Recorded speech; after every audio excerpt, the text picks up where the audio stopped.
আজি বৰ্তমান আহিছোঁ পথাৰলৈ আৰু পথাৰলৈ কি কাৰণত আহিছোঁ জানেনে মানে সৰিয়হ তুলিবলৈ এইফালে চাব পাৰে আনফালে পূৰা সৰিয়হ তুলি আছোঁ শিলিখাগুৰি গাঁৱৰ ৰাইজ একত্ৰিত হৈ পেলাই সৰিয়হ তুলি আছোঁ আৰু যেহাই সৰিয়হ তুলি আছোঁ চাওক আপোনাক এইফালে দেখাই দিছোঁ সকলোৱে মানে চাহ খোৱাত ব্যস্ত হৈ আছে বৰ্তমান এতিয়া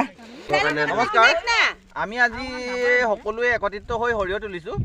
ইয়াৰ কাৰণটো হ'ল এইটোৱে আমাৰ ভোগমন শিলিখাগুৰিত এটা হৰি মন্দিৰ স্থাপন কৰিছোঁ আৰু নামঘৰ মানে নামঘৰ ভাগ আমি বনাবলৈ যাওঁতে অশেষ মানে আপোনাৰ অৰ্থ সংকটত পৰিছোঁ আৰু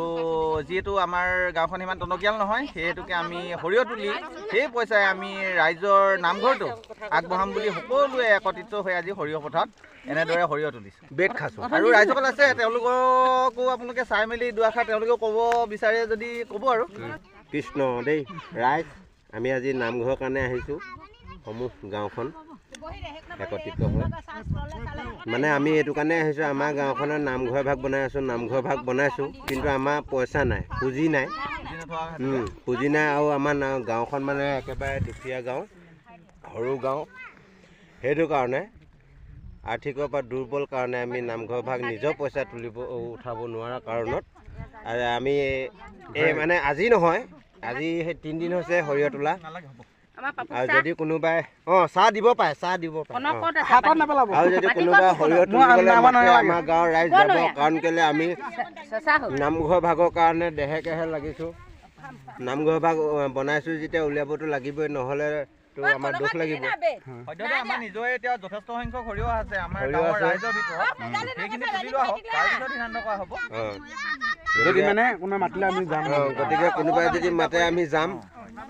আৰু যদি কোনোবাই সহায় কৰে তেতিয়া এই ভিডিঅ'টোৰ যোগেদি কোনোবাই সহায় কৰিব পাৰিব গোটেই লিংকখিনি আছে চুমতাৰা তেখেতে ক'ব ক'ত কি পায় গতিকে যোগাযোগ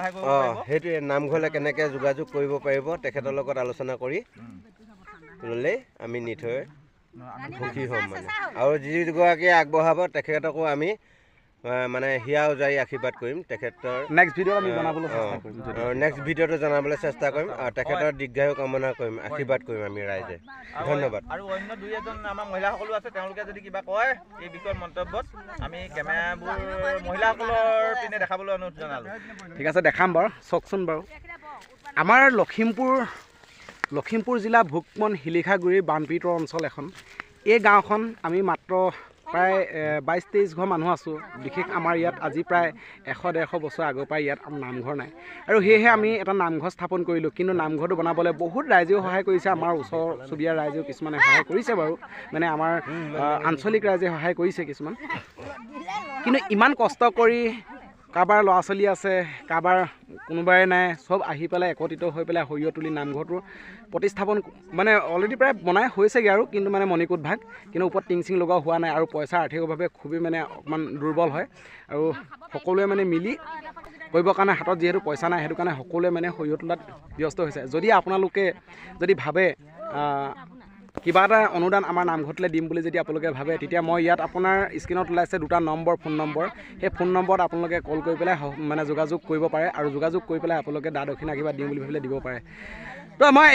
অকলে নিজে বেছিকৈ হেৰি কৰি নাথাকোঁ এইফালে আনফালে মহিলাসকলো আছে কিবা কিবি ক'ব নি আপোনালোকে কোনে ক'ব চুনুৱে ক'ব এইফালে ক'ব এইফালে আমাৰ আপাদো আছে আপাদৰ বুলি মাতিছোঁ মানে গোটেই গাঁওখনে আহোম গাঁও নমস্কাৰ আমি আমাৰ নামঘৰ শিলিখাগুৰি নামঘৰ হৰি মন্দিৰ এটা বনোৱা হৈছিলে তাকে আমি আমাৰ মহিলাসকলে বয়োবৃদ্ধ দেখিছে আমাক আৰু আমি চুচৰি বাগৰি ফুৰিছোঁ সৰিয়হ তুলিছোঁ তাকে আপোনালোকে যদি এই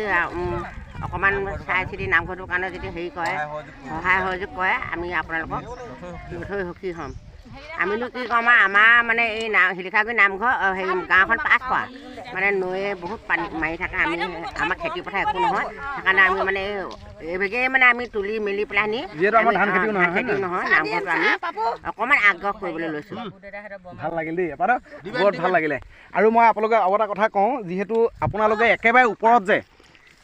একেবাৰে ওপৰত যে আমাৰ ওলাই আছে যিটো ফোন নম্বৰ সেইটো হৈছে মোৰ ভাগৰ ফোন নম্বৰ আৰু তলত ওলাই থকাটো এখেতৰ ভাগৰ ফোন নম্বৰ এখেতলৈ তলৰ নম্বৰটোত যোগাযোগ কৰি একেলগে সকলো অনন্য কথা ক'ব পাৰিব পাতিব পাৰিব তো আপোনালোকে যোগাযোগ কৰিব যদি দিম বুলি ভাবে হয় নামঘৰটোৰ বিষয়ে যদি আৰু সবিশেষ আপোনালোকে জানিব বিচাৰে ৰাইজৰ সাহায্য পুঁজিৰ পৰা আমি নামঘৰটো কিমান দূৰ বনালোঁ বহুত ৰাইজে আমাক সহায় কৰিছে আমি তেওঁলোকক অশেষ ধন্যবাদ জ্ঞাপন কৰিছোঁ আৰু তথাপিতো কিছুমান অৰ্থ সংকটত পৰিছোঁ সেয়েহে আজি আমি সৰিয়হ তুলি কেইটকামান অৰিহণা যোগাওঁ বুলি ভাবি আমাৰ মহিলাসকলেও ক'লে সেইটো কাৰণে আমি আজি পথাৰত সৰিয়হ তুলি আছোঁ আৰু আপোনালোকেও যদি আৰু সবিশেষ জানিব বিচাৰে কিমাননো নামঘৰ আগবাঢ়িল সেইটো আমি পাছৰ ভিডিঅ'ত দেখুৱাম নিশ্চয় আপোনালোকে যদি কিবা সহায় সাহায্য আগবঢ়াব বিচাৰে তেতিয়া এইকেইটা নাম্বাৰত ফোন কৰি আপোনালোকে জানি ল'ব চাই পানি কি আগবাঢ়িছে আৰু কিমান আছে সেইখিনি চাই পিনি আপোনালোকে কাম হৈছে নাই আৰু তাৰপিছত আপোনালোকে অনুদান আগবঢ়াবলৈ চেষ্টা কৰিব পাৰিব ধন্যবাদ মই ভাবিছোঁ আপোনালোকে কোনোবা এজনে আপোনালোকে ধৰক অনুদান দিবলৈ অকণমান অসুবিধা আছে যিহেতু আমি যেনেকৈ দুখীয়া মানুহ ধৰক আপুনি ভিডিঅ' চাই থকাজনো তেনে দুখীয়া মানুহ হ'ব পাৰে আৰু সেইকাৰণে আপুনি অইনটো একো কৰিব নালাগে আপুনি ভিডিঅ'টো এটা শ্বেয়াৰ মাৰক যিহেতু শ্বেয়াৰ মাৰিলে মানে ভাল মানে দিব পৰাজনৰ ওচৰত আপোনালোকে শ্বেয়াৰ মাৰি পেলাই ভিডিঅ'টো পেলাওক তেতিয়া আমাৰ নামঘৰটো কিবা এটা উন্নতি হ'ব বুলি ভাবোঁ যিহেতু মই সদায় আপোনালোকক গীত গাই পেলাই মনোৰঞ্জন কৰি পেলাই দিয়ে থাকোঁ আপোনালোকক বাৰু ঠিক আছে মই আপোনাৰ গীত এটাও গাই দিম আমাৰ নামঘৰটোৰ কাৰণে আমাৰ গাঁওখনৰ কাৰণে এটা গীত লিখিছিলোঁ সেই গীতটো ইয়াৰ নেক্সট ভিডিঅ'ত আপোনালোকক মই দি আছোঁ সেই গীতটি আপোনালোকে যদি পাৰে যদিও মানে আপোনালোকে অনুদান দিব নোৱাৰে ভিডিঅ'টো এটা শ্বেয়াৰ মাৰি দিয়ক খুবেই সুখী হ'ম তাৰ বাবে আৰু সেইটোৱে ক'লোঁ সকলো আছে চাহ তাহ খাই আছে ধুনীয়াকৈ আৰামছে চাওকচোন কিমান সৰু ল'ৰা ছোৱালীৰ পৰা আদি কৰি সকলো আহি একত্ৰিত হৈ পেলাই নামঘৰটোৰ কাৰণে লাগি আছে আৰু আপোনালোকে অকণমান আমাক সহায় কৰক সেইটোৱে ক'লোঁ তো বছ বন্ধু বান্ধৱীসকল ভিডিঅ'টো চাই কেনে পেলাই কমেণ্টত যাওঁ যদি ভিডিঅ'টো কোনোবা এটা মই নক'বলগীয়া কথা কৈছোঁ অনুগ্ৰহ কৰি নিজৰ ভাইৰ কাৰণে মাফ কৰিব আজিলৈ আহিছোঁ ধন্যবাদ